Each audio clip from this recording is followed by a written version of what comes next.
Fala aí, galera do Guarda no Armário, bem-vindo a mais um episódio. Hoje eu tô aqui na Liberdade para gravar com uma das maiores personagens que já passaram pela Corrida das Blogueiras. Ela que foi finalista da edição desse ano. Ela é atriz, comediante, palestrante, influenciadora. Ela lacra muito ali no Twitter e eu tenho certeza que a gente vai aprender muito com a história dela. Eu acho que você já sabe quem é. Então chuta aqui nos comentários e bora lá conhecer um pouquinho da história dela.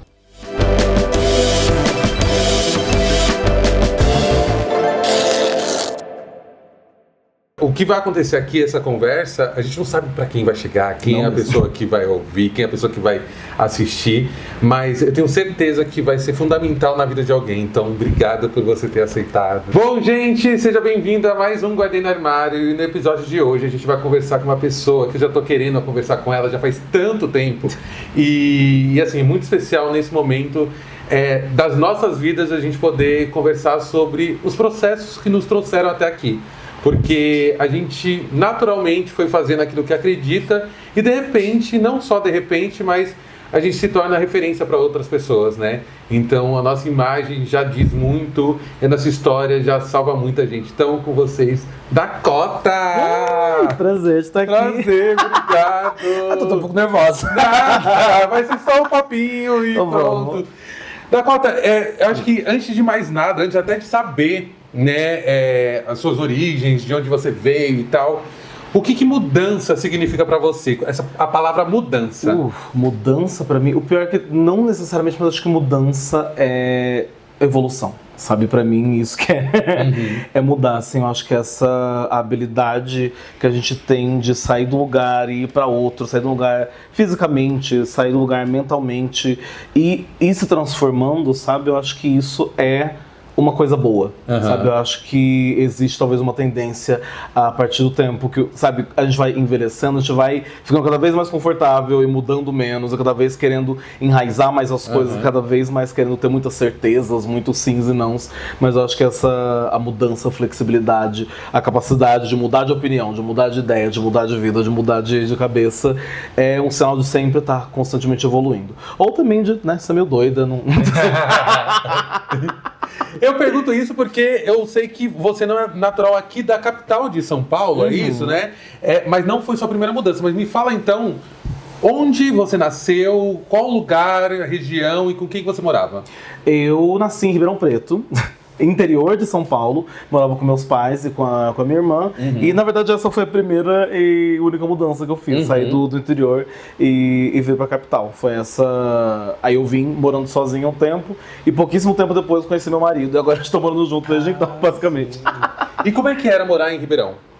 Era difícil, sabe? Ribeirão Preto acho que é uma das maiores cidades do interior de São Paulo, então tem uma estrutura interessante, só que a cabeça das pessoas é muito fechada ainda, sabe? Sim. Ribeirão Preto era um lugar que eu me sentia muito presa, que eu me sentia muito parada, sabe? Porque eu fazia teatro e eu sentia que tipo, não tinha pra onde ir muito no teatro, porque a gente precisava ter um público que assistia a gente precisava, só que é difícil você criar um público que não seja, tipo, só sua família e seus amigos te acompanhando desde sempre. É difícil você crescer para além disso e sair dessa realidade só e entrando em edital do governo para apresentar para a escola, etc. É uma realidade muito difícil, não tem muito para onde você crescer. Você pode aperfeiçoar suas habilidades, você pode dirigir algumas peças, você não tem uma... Projeção. Exato, não tem projeção. E a mesma coisa com drag. Em Ribeirão Preto já foi um super polo drag, assim, várias drags antigas.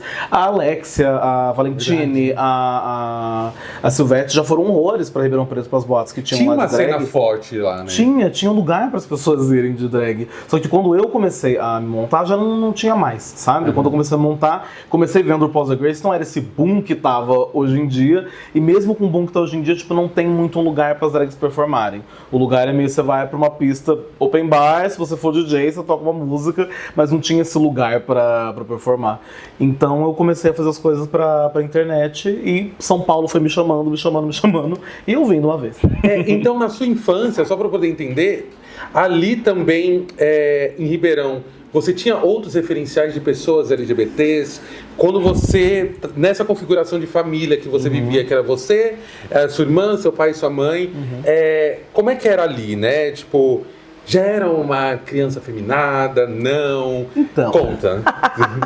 Então, eu cresci numa casa, né? Mas eu cresci com uma família testemunha de Jeová. Ah, então era da igreja! Por pouquíssimo Mulher. tempo, mas foi. Aham. Porque acho que a minha família toda foi testemunha de Jeová. Só que de quando eu recordo, né? De quando eu tenho memória de quando eu era criança, quem era testemunha de Jeová era eu, minha avó e a minha irmã. Você Só. gostava de ir na época, assim? Então, que não tinha muito gostar, né? Como é desde criança, é uma coisa que você faz desde sempre. Era só realidade, né? Exato. Só que quando eu fui fazer uma escolinha enfim, fazer uma pecinha na escola, a professora falou, ai, coloca ele numa escola de teatro e tal. Aí eu falei com a minha mãe que eu tinha esse interesse, a minha irmã me sentou no colo e falou, então, você tem que escolher, né? Você não pode fazer as duas coisas, ou você faz teatro, ou você é da igreja. Aí eu, tipo... E você ainda criança, Sim. não era nem sobre profissão, era pra fazer. Era só pra me divertir. Eu tinha 9 anos de idade, só com 9 anos de idade eu já era esperto. Falei, não, eu quero teatro mesmo. Ela, tá bom. Então com 9 anos de idade eu já, tipo, tchau, assim. Mas não foi uma questão, por exemplo, pros seus pais? Então, não foi, porque nessa época os meus pais já estavam afastados fora da igreja, sabe? Fora do Salão Testemunho de Jeová. E isso me afastava também, porque tinha meu pai e minha mãe que não estavam lá. E tinha eu lá dentro, junto com a minha irmã, ouvindo que tudo de pior ia acontecer na minha vida se eu não estivesse naquele lugar, sabe? Então eu lembro de uma conversa que eu tive com a minha irmã, que foi tipo... Eu falei, Daniela, eles falam lá no salão que quem não frequenta a igreja não vai pro paraíso, não vai pro céu. Aí ela falou, Eu falei, mas o pai e a mãe não vão lá. Ah, você não vai nem lembrar deles. Eu, tipo... Meu Deus! Que? E isso me deixou tão perturbada de tipo, Sim. que? Eu vou esquecer a minha família, eu vou esquecer meu pai e minha mãe porque eu não frequento esse lugar. Então desde aquele lugar eu já comecei a me afastar mentalmente, tipo assim, eu acho que eu não quero mais participar disso porque eu prefiro desaparecer com os meus pais. Eu prefiro ir pro inferno com meus pais do que tipo ir pro paraíso e esquecer da existência deles. Porque, né, tem uma lógica bem de seita, assim, do Testemunho de Jeová. E você já era sempre questionadora, então. Muito. Você cresceu indagando. E a pessoa, então, pelo que eu tô entendendo, a personagem principal desses questionamentos era mais a sua irmã, ou você também levava isso pros seus pais? Questionava aí da igreja, ou questionava também a sua existência ali naquele ambiente? Então, eu questionava só pra ela mesmo, porque essa relação com o Testemunho de Jeová era só eu e ela. Meus pais estavam meio afastados e até, tipo, o Testemunho de Jeová não pode doar sangue, o Testemunho de Jeová não pode comemorar aniversário, tecnicamente. Você não comemorou aniversário até os 9? Então eu comemorava aniversário. Olha, pecadora! Então... Porque a minha irmã ficava, tipo, só que a minha irmã era, tipo, nova também, né? Ela era, tipo, 7 anos mais velha que eu. Eu, tipo, mas não pode comemorar aniversário. E minha mãe era, tipo, criança, deixa. É verdade, é isso, né? Porque eu fico pensando, o tanto que a gente acaba privando crianças, adolescentes e até a galera adulta, por conta de regras que hoje a gente para e olha e fala, gente, não faz nem sentido. Não faz nem sentido, a não ser para se diferenciar de outras denominações e se colocar como nós e eles, sabe? Sim. Isso é tão estranho. E é muito cruel também, sabe? Cruel. Porque é isso, como eu tava nessa lógica meio dividida dentro da casa, era minha irmã e eu indo na Testemunho de Jeová e meus pais não, cria uma dinâmica estranha, porque também criou outras dinâmicas de outras partes da família que, tipo, essas pessoas iam no Coisa do Testemunho de Jeová. Minha irmã acabou saindo também da religião eventualmente, porque eles não queriam que ela fizesse faculdade. Meu Deus! Aí ela, tipo, Muitas camadas. melhor não. Então, teve questões de, tipo, convidar alguém pra ser madrinha de casamento e falar não, porque vocês não estão na igreja, vocês são maçã podre, vocês podem nos contaminar, etc, sabe? Então cria esse afastamento das pessoas dentro da igreja. Dentro da igreja não, acaba afastando as pessoas da própria família, sim. sabe? E eu vi várias vezes, tipo, teve, enfim, várias crises em relação de familiar, nada violento assim, mas tivemos crises e eu presenciei, eu vi as pessoas da igreja indo até a nossa casa, assim. Teve uma época que meus pais se separaram, eles estão de volta, que bonitinho. Que eles tinham separado, e teve uma época que, tipo, um dos senhores lá do salão falou pro meu pai, tipo assim, você já perdeu a sua esposa, você quer perder sua filha também? Você tem que vir pra igreja. Sabe, é muito violento. É muito violento. E aí eu pensando inclusive nesse começo da conversa que a partir dessa mudança, é uma mudança mesmo de realidade de universo, quando você sai desse salão, que é a Testemunha de Jeová, e você vai, por exemplo, para o teatro. Sim. E aí você entende um pouco mais sobre as liberdades da sua vida, sobre as possibilidades de ser e existir. E quando você tem a dimensão que existe muito mais paraísos fora daquela realidade, você também começa a se questionar sobre a sua sexualidade, ou você não tem esse processo de questionamento ainda na adolescência, comecinho ali da... Então, eu tenho essa...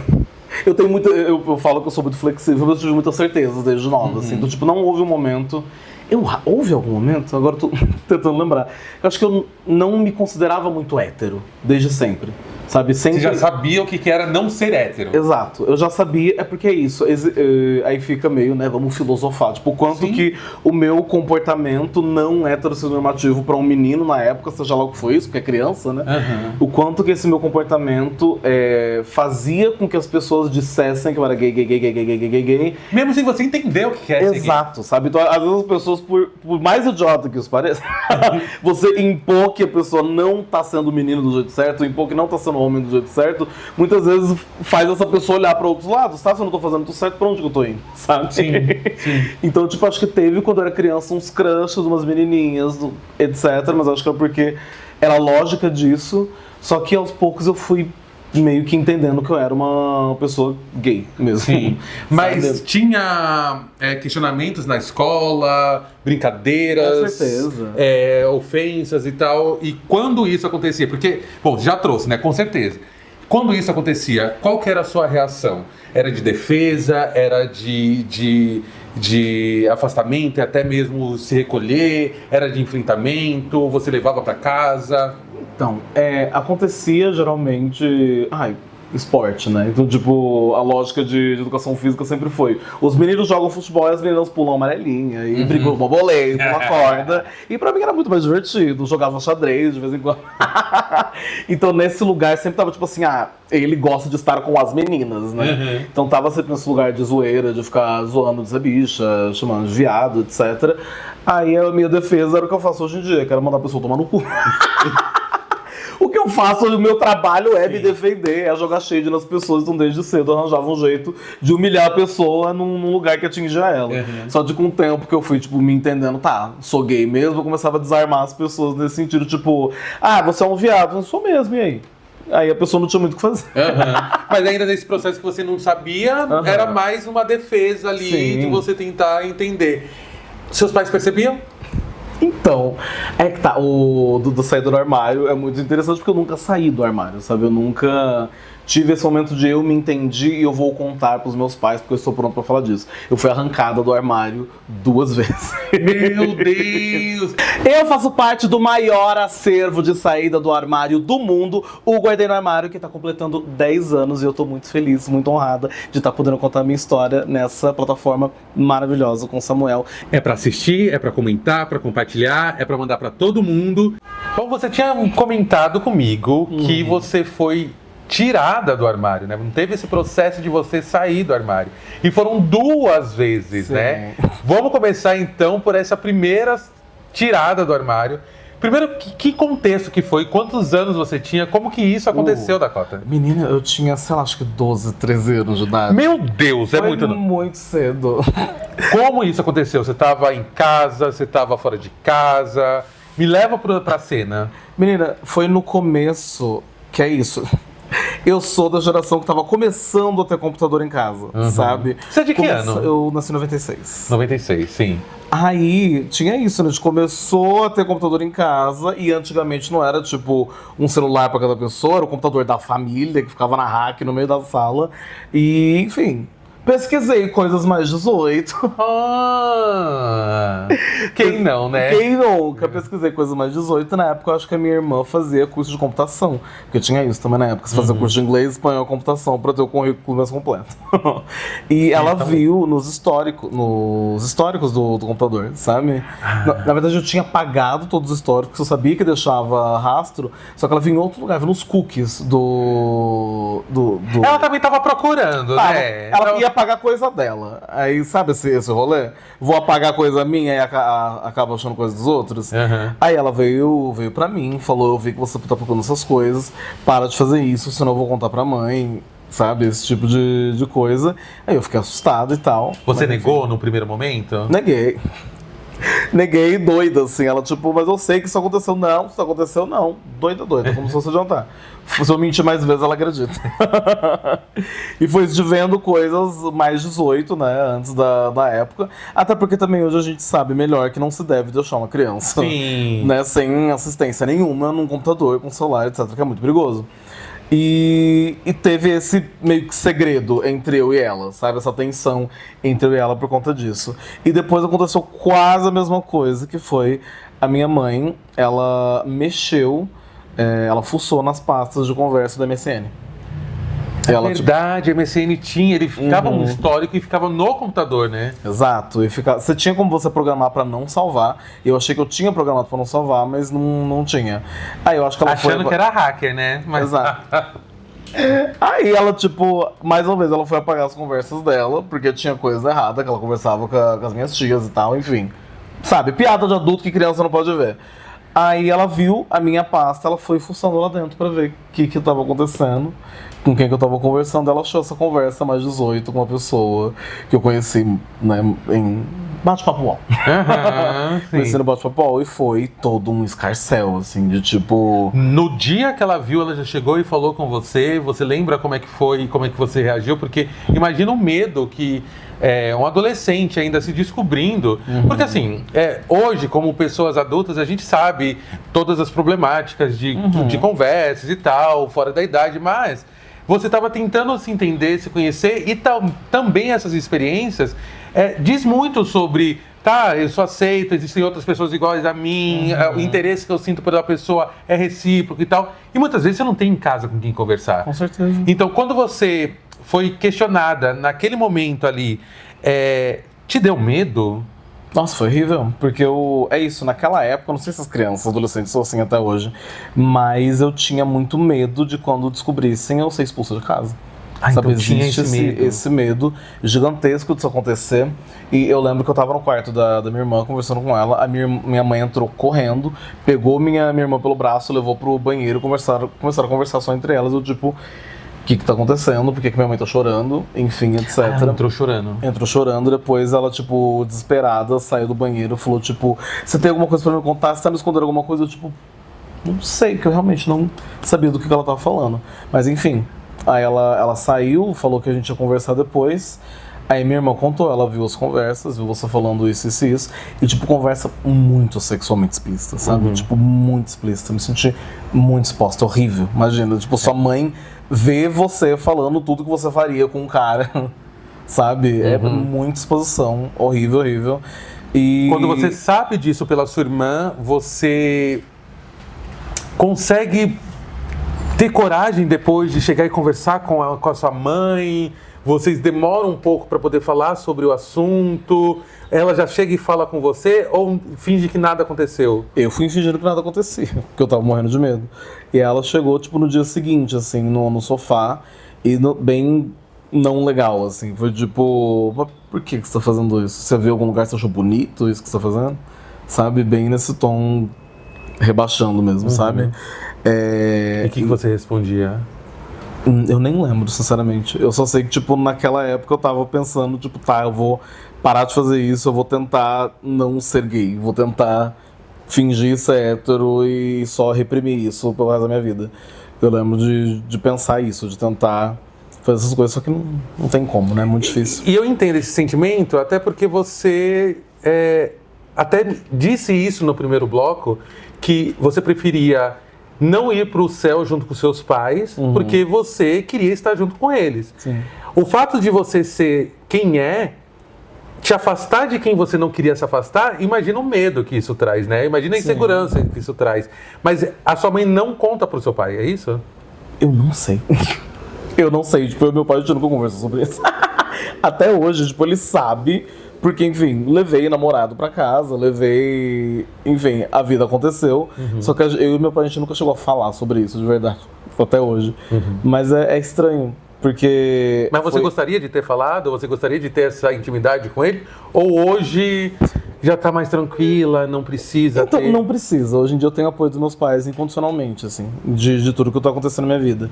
Só que foi esse afastamento. É isso, eu não queria ficar sem meus pais por conta da religião. Só que porque, né, eu sou uma pessoa LGBT, eu fui sentindo esse afastamento, sabe?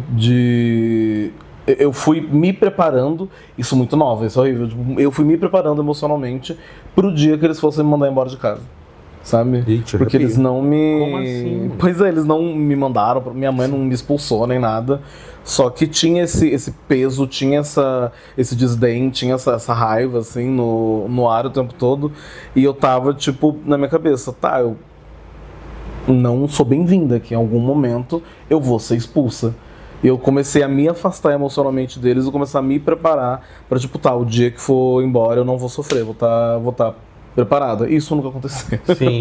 Eu acho que vem também desse lugar de você saber aonde está a formação deles, que é religiosa. Então, Sim. sabendo disso, você já imaginava que poderia acontecer. Mas também, talvez por eles já terem se afastado, já tinham se afastado um pouco antes da igreja, tivesse preparado eles para viver também a partir de um olhar sobre diversidade. E aí eu queria entender, hoje você se entende como uma mulher trans. Houve essa saída do armário também em relação aos seus pais, porque assim, foi público, né? Você falou isso não só para os seus, mas também para toda uma comunidade que está ali em volta. E provavelmente seus pais te seguem nas redes sociais. Sim. Isso foi... Houve uma ligação depois? Teve uma conversa? Então, eu tentei falar com a minha mãe sobre, de tipo, tá acontecendo isso, vou transicionar, vou fazer isso e isso, e tipo, houveram umas perguntas meio íntimas, desnecessárias e meio que uma negação de início, sabe? De tipo, agora, quase 30 anos, me jogando cheio já, velho, ainda. Ainda me jogando esse cheio, de quase 30 anos vai transicionar, eu tipo, peraí também. Mas agora eu tô num lugar de tipo... É que é isso, quando você tá na casa junto com a sua família, você fica meio refém deles, tipo, as escolhas que você faz com o seu corpo, com a sua vida, diz respeito a eles. Só que agora eu tô num lugar, tipo, Você eu paga suas avisei... contas. Exato, eu avisei aqui, eu tô morando sozinha, eu tô casada, eu pago minhas próprias contas, não tenho independência. Quiserem tá comigo, bora, se não quiserem também, paciência. E eu acho que nesse momento não é sobre pedir autorização para sua existência ou para você ser feliz, mas é mais um convite, olha, vem junto comigo, Sim. porque você é importante na minha vida e eu quero que você esteja presente em todos os momentos da minha vida. Eu acho que teve mais esse sentido do que um anúncio do tipo, posso ser? Não, não é sobre isso, né? Sim, é mais esse lugar mesmo, porque é isso, a gente... Esse afastamento com a família quando você é LGBT é muito forte, porque tipo, você poderia ter uma relação mais forte, você poderia ter uma relação de confiança, de tudo isso, só que você sente que isso sempre vai afastar você, sabe? Hoje em dia eu acho que se eu conversasse mais abertamente com eles, talvez eu teria mais apoio, só que eu vou apostar, sabe? Eu vou arriscar isso agora, sendo que eu tava num lugar muito vulnerável. Então, eu tô nesse lugar agora, tipo, eu não culpo eles também, sabe? Não tem como. Não tem nem como culpar criações de outras realidades, de outro momento. Eu acho que, inclusive, assim como nós, eles também têm a oportunidade de aprender com o tempo. Porque a gente está aqui para ir aprendendo com o tempo e entendendo que a gente erra também. Pai e mãe não tem um glossário para ensinar como ser pai e mãe, né? Exato, eu acho que, tipo, essa coisa, sei lá, meio freudiana, tipo, você acabou com a minha vida, tudo de errado na minha vida é com você. não é muito produtivo também, é mais esse lugar de eu entendo de onde vem tudo, eu entendo quando erro um pronome de vez em quando, eu entendo, mas eu também vejo que existe um esforço, sabe, um esforço mínimo de aceitar, um esforço mínimo de mostrar apoio, de estar presente, de assistir as apresentações. Foram me assistir em Rei Lear, sabe, então pediram, tipo, não tem como você fazer de final de semana pra gente ir pra São Paulo assistir o seu show solo, então isso pra mim já representa muita coisa. Sim. Sabe, porque acho que a gente não tá mais em 2018, não tá mais em 2019 pra tá aquela postura, tipo, você tem que me aceitar porque se você não fizer isso, você é uma pessoa horrível, sabe? As coisas são muito mais cinzas, sabe? Eu acho. Muito mais nuance na vida. Eu acho que essas nuances que deixam a nossa vida também mais leve, porque viver sempre bélica, sempre ali preparada, sabe? E assim, você está, já construiu e está aumentando cada vez mais essa consolidação da sua própria família, né? Sim, claro. Você fazendo a sua família acontecer, né? E isso que é o mais importante. Fala pra mim, Dakota, como é que tá sendo contar a sua história aqui no Guarida Armário. Menina, faz tempo que eu não falava da minha vida.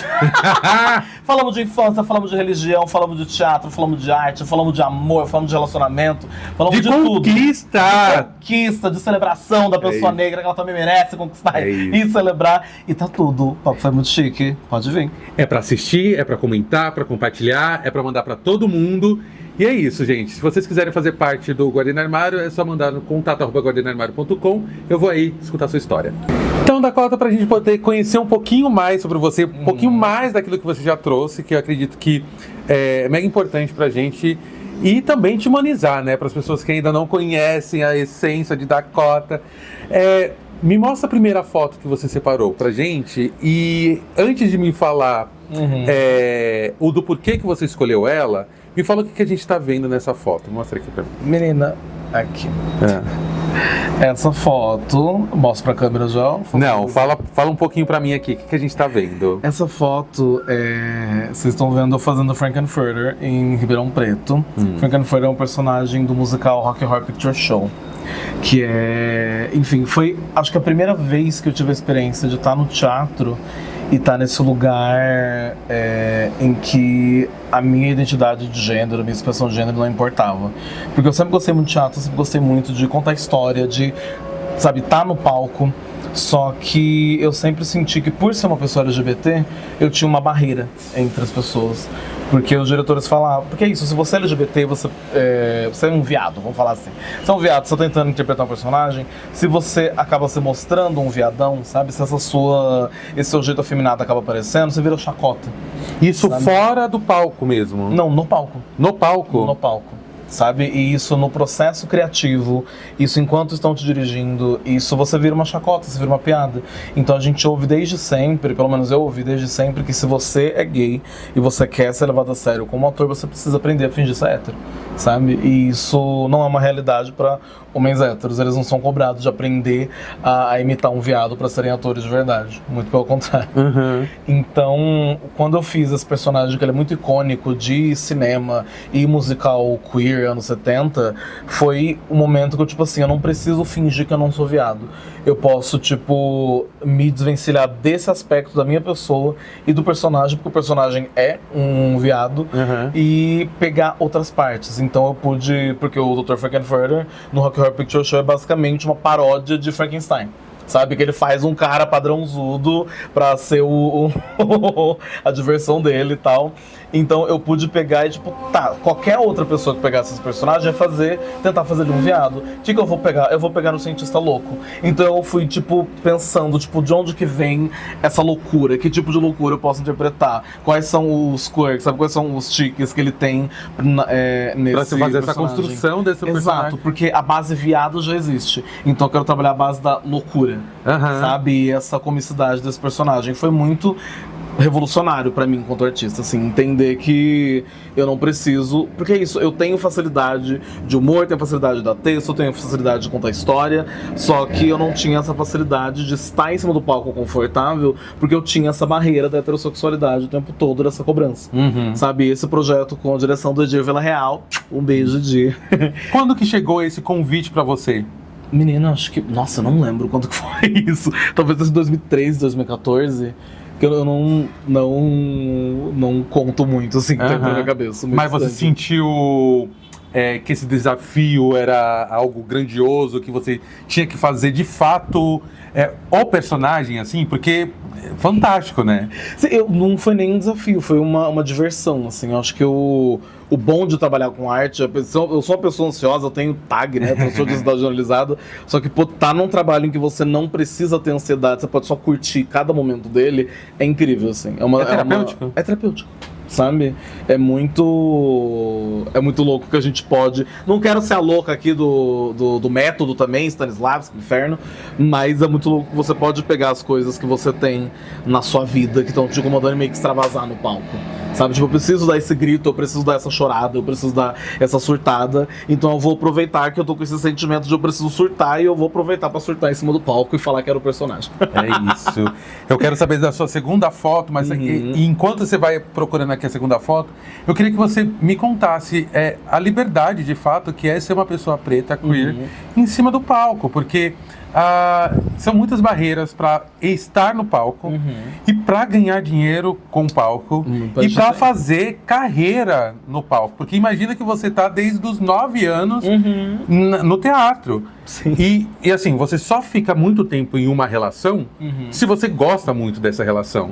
E sua relação com o teatro é sua relação pra vida, então, né? Sim, porque é bem interessante que você perguntou isso, porque eu tinha o sonho, quando eu tava no colegial e ia decidir, né, vou fazer a faculdade de teatro, de artes cênicas. Eu queria fazer musical, sabe? O meu sonho era fazer, cantar e dançar, e estar nos musicais gigantescos que tem aqui em São Paulo, só que essa época foi mais ou menos quando começou a surgir Murilo do Muro Pequeno, Nathalie Neri, todas essas pessoas que falavam sobre essa consciência de classes, consciência de raça, e eu comecei a perceber assim, os musicais que eu tô assistindo, quase não tem uma pessoa negra aqui, os personagens que eu gosto não são negros, os personagens, eu comecei a meio que olhar em volta assim, gente, eu acho que não tem possibilidade para fazer o que eu quero, sabe? Então eu desisti de fazer faculdade de artes cênicas porque eu tinha pra mim que eu não ia ter futuro nisso, ia ser um desperdício de tempo. E tive toda uma crise de identidade, porque imagina, desde os 9 anos de idade, eu sou ator, chega aos 18, que é a hora que você vai, tipo, é agora que eu vou, entre aspas, né, porque naquela época parecia isso, hoje em dia a gente sabe que não é. Agora eu vou decidir o que eu vou fazer pro resto da minha vida. Eu não posso fazer o que eu sempre quis fazer, porque eu sou preta, sabe? Então... Meio que você tomou a pílula de Matrix, porque foi melhor, talvez, ter essa noção antes do que durante... E entrar numa sala totalmente branca, né? Sim, com certeza. E me frustrar completamente com todas as experiências, sabe? Então eu fui fazer design gráfico e eu fui meio que viver minhas fantasias, minhas vontades de estar no palco com drag, sabe? Então foi... E a drag... Que nem a gente estava conversando antes, a drag, ela meio que criou essa reconexão com o palco, com o teatro atualmente, que eu tava sentindo muita falta, sabe? De criar um personagem, de estar em cima do palco, de fazer esse personagem várias vezes, de cada vez que a gente sobe no palco, a gente aprende uma coisa nesse processo de ser outra pessoa, que às vezes é bom também, porque... A gente que trabalha com a vida pública, né, acontece que o nosso produto é a gente tem que ser a gente, tem que ser nós mesmos o tempo todo e vender nós mesmos e acaba entrando num surto de quem sou eu, isso que eu tô fazendo sou eu mesmo? Sou eu ou sou um produto, né? Exato, eu tô performando o que as pessoas querem que eu seja porque é o que é o vendável, sabe? Então, tipo, quando você pode ser literalmente outra coisa, tem pra onde voltar. Aí tem uma noção de si maior. E você sente que talvez sua drag tenha juntado os seus conhecimentos de design com conhecimento de palco? Com e aí certeza. Você utiliza todas as suas referências ali também? Sim, porque o design, como você sabe, você também é design. O design, ele me ensinou uma coisa muito importante pro artista, que é difícil, às vezes, que é criar sob demanda, sabe? Muitas vezes a gente que é artista tem que, ai meu Deus, eu tenho que sentir e vir a inspiração que a hora design que vai chegar. Não tem tempo pra isso não. Não, é tipo, qual que é o evento? O evento é esse, essa música cabe, que roupa que eu tenho, cabe essa, vou fazer isso aqui, junta e faz, sabe? Um brainstorm pra fazer tudo, pra fazer roupa, pra fazer... Acho que as roupas que eu fiz pro Correio das Blogueiras, eu sentei em uma noite e desenhei todas, assim, pra essa última temporada. Foi, e isso é um olhar muito de produção, né? De design mesmo. Exato, de tipo, qual que é o tema? Eu acho que o tema vai ser terror. O tema vai ser terror? Quais são clássicos do terror? Tem vampiro, tem alienígena, tem etc, sabe? Eu vi a Rainha das Trevas, agora que outras coisas de cinema queer que eu posso enfiar. E fui, tipo, pegando, costurando. Sabe? Nossa, que legal então, isso. Ajuda muito. Bacana. Isso é muito bacana. E a segunda foto? A segunda foto, eu tava em dúvida, mas acho que vou pegar essa aqui que eu coloquei atrás. Me conta! Aqui tem até aqui, ó, Natal 2024, Ribeirão Preto. Sim. Como é que foi esse Natal? Menina, e não é nem só do Natal, uma foto minha e do Nojo, sabe? esse Natal do ano passado, né? Foi quando eu tava, tipo, trans no Natal, sabe? Com a família. Então, tipo, antes eu sabia que eu era, tinha uma conversa mais ou menos, mas esse foi quando eu tava com o meu marido, com o meu namorado, junto da família, sabe? Me maquiando, usando vestido pra passar o final de ano, gótica zona, junto com o meu namorado. Então, essa foto era muito marcante, assim, pra mim. Porque aqui, ó, pra você. Mostra aqui. Pra vocês verem aqui. Que o Non, ele foi uma pessoa que eu conheci assim que eu cheguei em São Paulo, sabe? Como é que vocês se conheceram? Grindr. Olha, gente! iFood amarelo. A gente, no LinkedIn amarelo. A gente se conheceu no aplicativo de relacionamentos LGBTQIAPN+. E, Patrocina, viu? por favor. Ué. E foi uma conexão muito instantânea, assim, porque era uma pessoa trans, eu tava nesse processo de, tipo, evitando ser trans, tentando não passar por isso, que eu achei que minha vida ia ser muito mais difícil, mas é uma pessoa gorda que, tipo, sabe, se ama gordo e me ensinou a amar o meu próprio corpo. Uma pessoa, tipo, muito politizada que desafiava a minha inteligência. Uma pessoa que também é de palco, porque ele é do circo também, sabe? Ele é do circo, ele é astrólogo, ele é milhões de coisas. Então, foi uma pessoa que foi meu primeiro relacionamento da vida, assim. E uma pessoa que, tipo, tava disposta a estar comigo antes, durante, depois da transição, sabe? Vendo todas as dificuldades que eu tava tendo, morando sozinha, assim. E tá fazendo parte da minha vida dessa forma, de, tipo, apresentar ele pra família. E não ter medo de ser quem eu sou, porque tem esse meu namorado segurando a minha mão e validando tudo, sabe? Então... Olhando essa foto e vendo o seu sorriso e o dele, eu fico me perguntando se a Dakota tinha medo de ser amada. Nossa, eu tinha uma coisa muito pra mim, eu tinha medo de ser amada. Eu achei que não era possível ser amada, sabe? Eu passei pelo processo de estar na escola pública e depois ir pra particular e ser, tipo, uma das poucas pessoas negras dentro daquele espaço. Isso já diz muito, porque nunca vou olhar pra gente com afeto ou querer Exato. algo com a gente, né? Sim, foi num lugar assim, eu descobri que eu era gay na época. Aí, na escola pública, eu achei que não tinha ninguém. Na escola particular, vi várias gays. Eu, tipo, ok, não é um problema, posso ser gay aqui. Só que aí foi quando eu descobri que eu era feia. Foi quando eu descobri que eu era indesejável. Foi quando eu achei que, tipo... Que era ser feia gay... pra eles, por você ser negra. Exato. Não que você é feia, mas Com é porque certeza.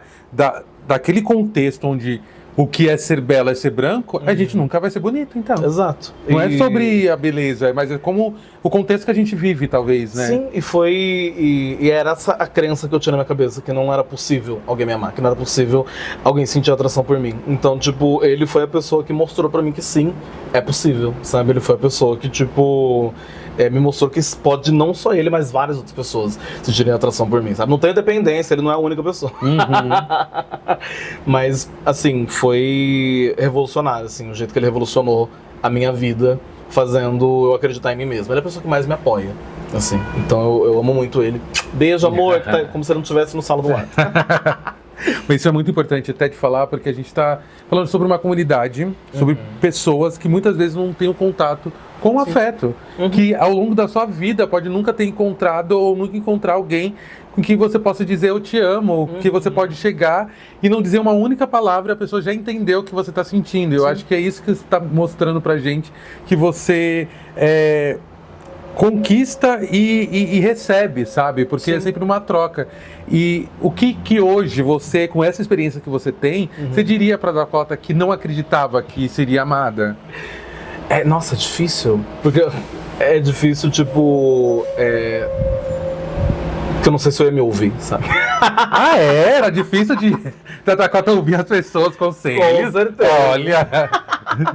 Mas eu acho que é isso, tipo... O que eu diria é que muitas vezes, e até a gente fala sobre a solidão de pessoas negras, a gente fala da nossa solidão, só que muitas vezes a gente não fala de como a gente foi ensinada a procurar nos lugares errados, como a gente foi ensinada a buscar afeto de pessoas que não vão dar afeto pra gente. Então dentro daquele aspecto, dentro daquele lugar... Banheirão, gente, banheirão não é lugar pra... depende. Saiu o namoro, né? Eu conheço o meu no Grindr, você pode ser... Já vai com a aliança, gente. Os caminhos abertos. A aliança no cock ring. Aliança periana. Mas eu diria isso, porque às vezes, eu lembro que eu falei isso com meu psicólogo uma vez, é difícil eu conseguir afeto porque eu sou negra, é difícil eu conseguir afeto porque eu sou bicha, é difícil por conta disso. Ele falou, que estranho que você fala, você é a única pessoa preta, né? Aí eu parei pra olhar assim, como assim? Porque se você só vai procurar afeto de pessoas brancas, é óbvio que você sempre vai sentir esse racismo. Se você é uma pessoa gorda e só vai procurar afeto de pessoas magras, é óbvio que você vai sentir essa gordofobia. É óbvio que você vai ser alimentada pelo sentimento de desesperança, porque você tá se enfiando em lugares onde você não é bem-vinda, sabe?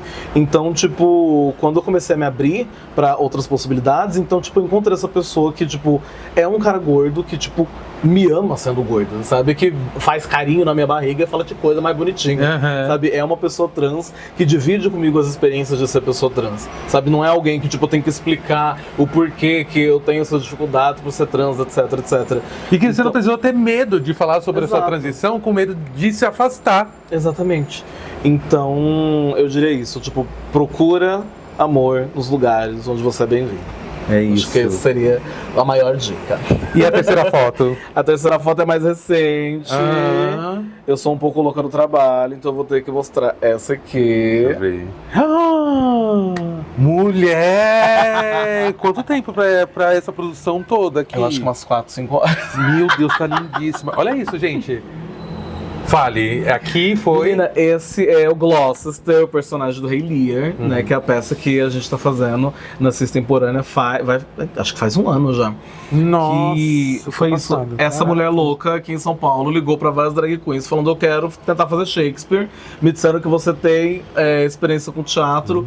Vamos fazer? Falei, vamos então. Vamos tentar, vou me jogar. Sem nem acreditar muito que ia dar em alguma coisa, sabe?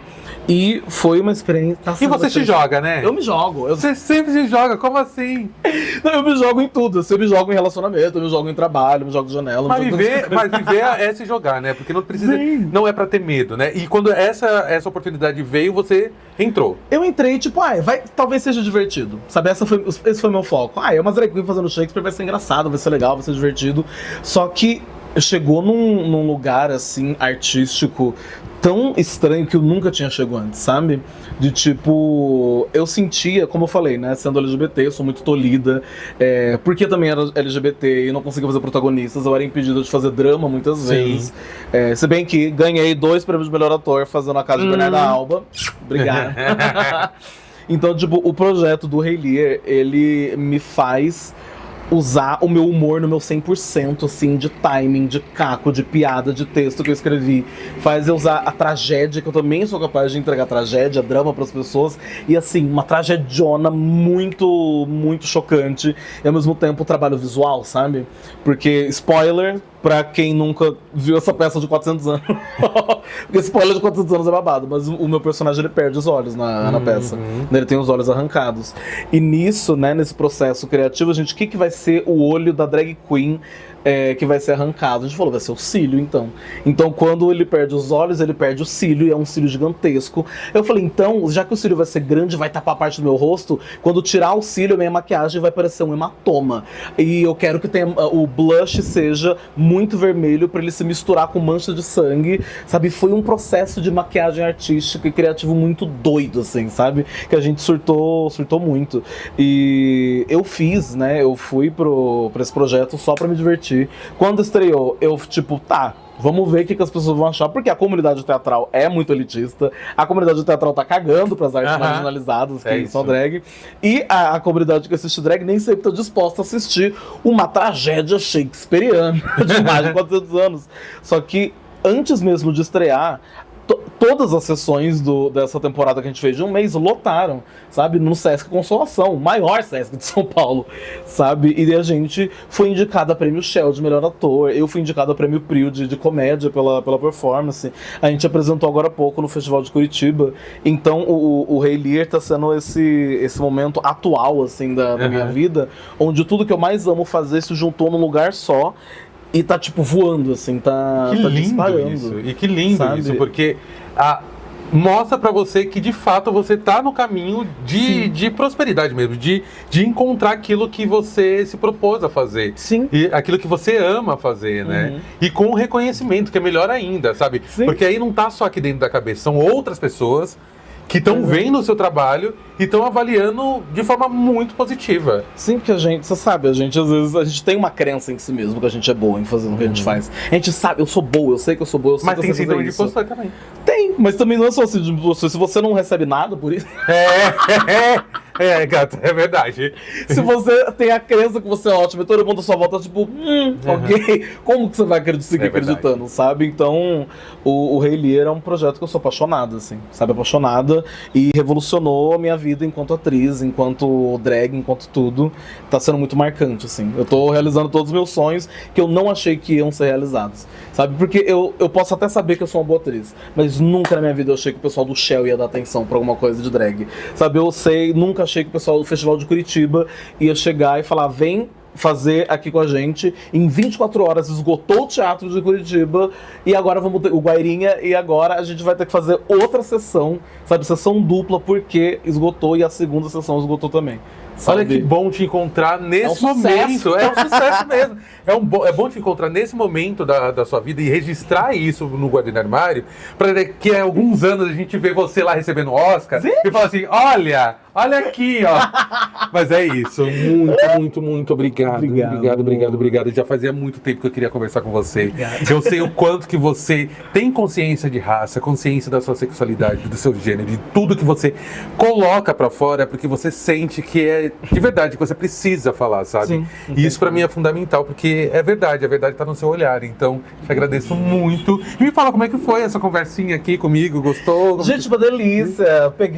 Falei de traumas que eu nem lembrava que eu tinha, celebrei coisas que eu tava precisando celebrar, que eu não celebrei o suficiente. Foi divertido, foi muito bom. É isso. Te agradeço muito. Galera, é isso. O Guardiã do Armário, ele é o maior acervo de histórias de saída do armário do mundo. E nessa nova temporada a gente tá trazendo pessoas inspiradoras como a Dakota para poder contar pra gente esse processo de aceitação e humanizar nossas existências. Porque é isso, sabe? A gente tá aqui, a gente tá escrevendo a nossa própria história e a gente tá brilhando, recebendo prêmio, aparecendo na TV, falando pra todo mundo que é isso. Pensaram que a gente não ia brilhar e a gente tá brilhando mais que o sol. Muito obrigado.